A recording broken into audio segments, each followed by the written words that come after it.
राज्यात ओबीसी विद्यार्थ्यांसाठी 65 हॉस्टेल सुरू करण्यात आले। या संदर्भात मुख्यमंत्री देवेंद्र फडणवीस यांनी मंत्री अतुल सावेंचं अभिनंदन केलं।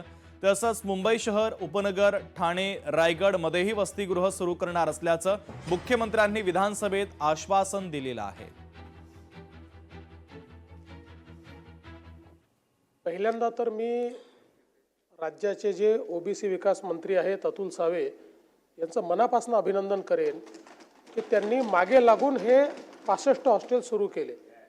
या हॉस्टेलच्या संदर्भात 10-12 वर्ष आपण चर्चा करत होतो, पण ते काही पुढे जात नव्हतं। पण अतुल सावेंना कारभार दिल्यानंतर त्यांना मी विनंती केली की तुम्ही स्वतः याच्यामध्ये लक्ष घाला आणि एक एक हॉस्टेलची जागा शोधून काढून त्या ठिकाणच्या व्यवस्था उभ्या करून आज 65 हॉस्टेल तयार झाले, सुरू झाले।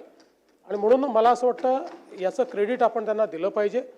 काही त्रुटी असतील तर त्या त्रुटी दूर करू। हे जिल्हे असे आहेत की ज्या ठिकाणी जागा निश्चित झाली आहे आणि आता ती जागा हस्तांतरणाची प्रक्रिया चाललेली आहे।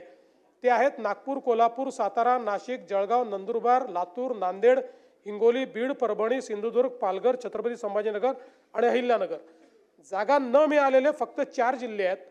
त्या 4ही जिल्ह्यांमध्ये मी स्वतः लक्ष घालून त्यांना जागा मिळवून देईल।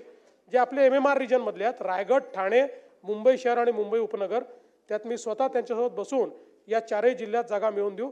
इतर सगळीकडचा जागेचा प्रश्न हा जवळपास मार्गी लागलेला आहे। प्रत्येक जिल्ह्यामध्ये ओबीसीचं वसतिगृह असावं अशी मुख्यमंत्र्यांनी त्यावेळेला ग्वाही दिली होती। त्यानुसार सन्माननीय मंत्री महोदयांना माझा पहिला प्रश्न आहे की राज्यात ओबीसी विद्यार्थ्यांसाठी किती जिल्ह्यामध्ये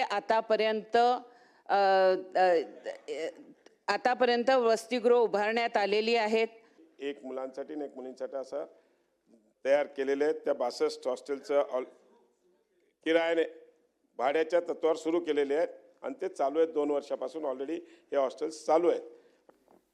पहिल्यांदा तर मी राज्याचे जे ओबीसी विकास मंत्री आहेत अतुल सावे यांचं मनापासून अभिनंदन करेन की त्यांनी मागे लागून हे 65 हॉस्टेल सुरू केले।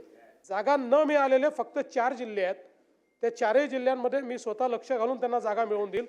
जे आपले MMR रिजन मधले आहेत, रायगड, ठाणे, मुंबई शहर आणि मुंबई उपनगर, त्यात मी स्वतः त्यांच्यासोबत बसून या 4ही जिल्ह्यात जागा मिळवून देऊ।